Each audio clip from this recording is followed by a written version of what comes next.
Hi, Bob Thompson for Smartphone Matters. Today we're going to talk about my BLU Life One Android smartphone. So it is a beautiful day here in New England in mid-July, and rather than make this video at my desk, I thought I'd try something new. Rather than making this video at my desk, see, I'm sitting out here in the yard, and hopefully this video will turn out okay. I did a video on the unboxing and just some general thoughts on this BLU Life One smartphone that I bought on Amazon for $99.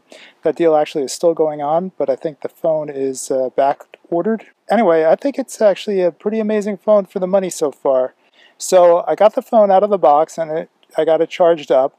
I currently have an AT&T prepaid pay-and-go SIM in the phone, and when I put the SIM in the phone, it automatically configured the APN, so that was great. I didn't have to go in and do that. And both cellular data and MMS picture messaging are working.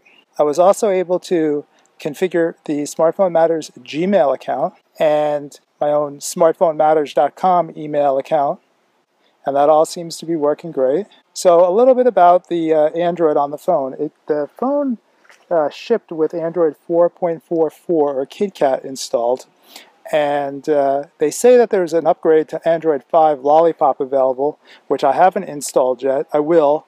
I figured I would just try it with the software that it came in the box first before going for an upgrade experience. And it is very close to what they call the pure Android experience. BLU did make some modifications. So one thing they did is they took the Android home screen and the idea of the Android app drawer, and they combine them together.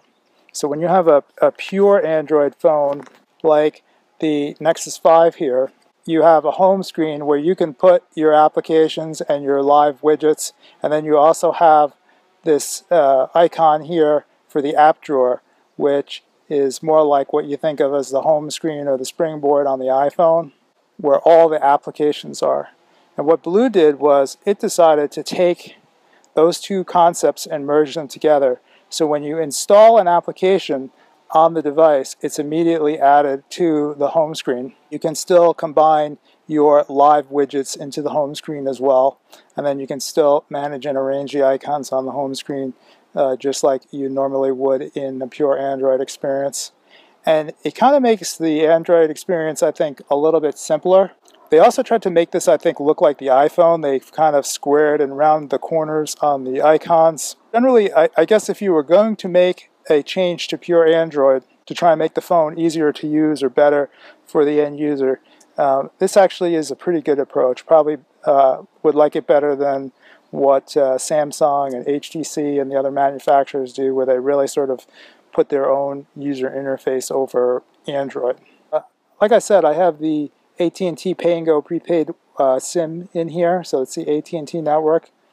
I have a 4G LTE connection here, and I've installed the speed test app from the Google Play Store. So I'll just run a quick speed test. And I've already run a few speed tests, and I think the speed is pretty consistent to what I saw with AT&T Go Phone SIM in the Nexus 5. Just like in the videos I made about the AT&T prepaid network, the ping time's a little lower than what I typically see with Straight Talk and or Net 10. And here we're going to see that my download speeds are actually slower than my upload speeds, but 5.5 megabits down and 12 megabits per second up is nothing to complain about.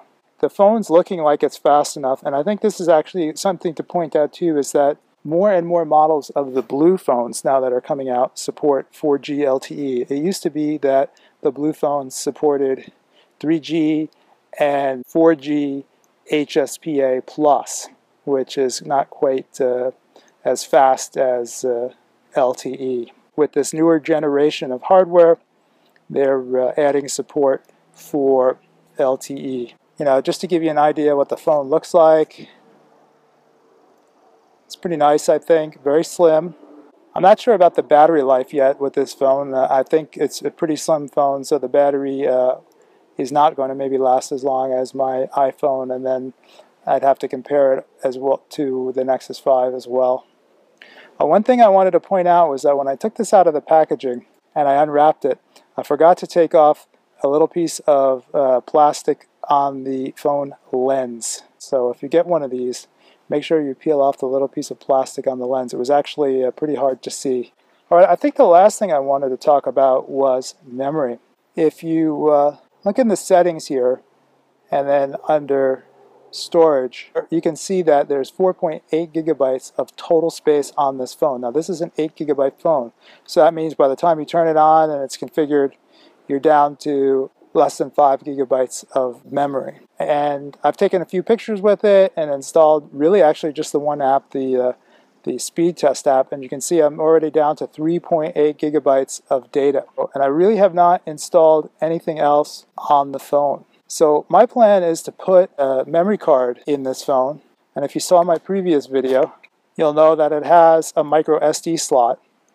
And Samsung recently has come out with these micro SD cards. I think they're called EVO. Essentially, they're very, very fast, and they're very inexpensive. You can get a 64 gigabyte card on Amazon for about 25 or 30 bucks. And I actually have one that I use in my Mac, and I'm just going to move it over and put it in the phone. And then I'll see what it's like to be able to install apps and photos and additional data to use the memory card.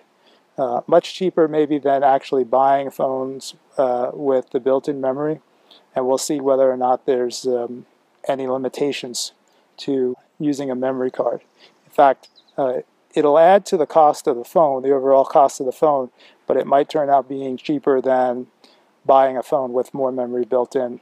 So finally, I think in my next video, I'll take some pictures using this phone, the Nexus 5, and my iPhone, and I'll put them up on Smartphone Matters for comparison. Now, this is a 13 megapixel rear camera. The iPhone has an 8 megapixel rear camera, and we'll do some comparisons. All right, well, I think that's enough for today. If you found this video useful, give us a like on YouTube.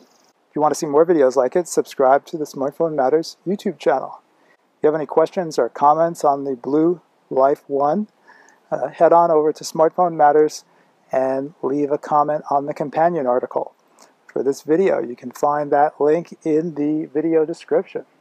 Thanks for watching.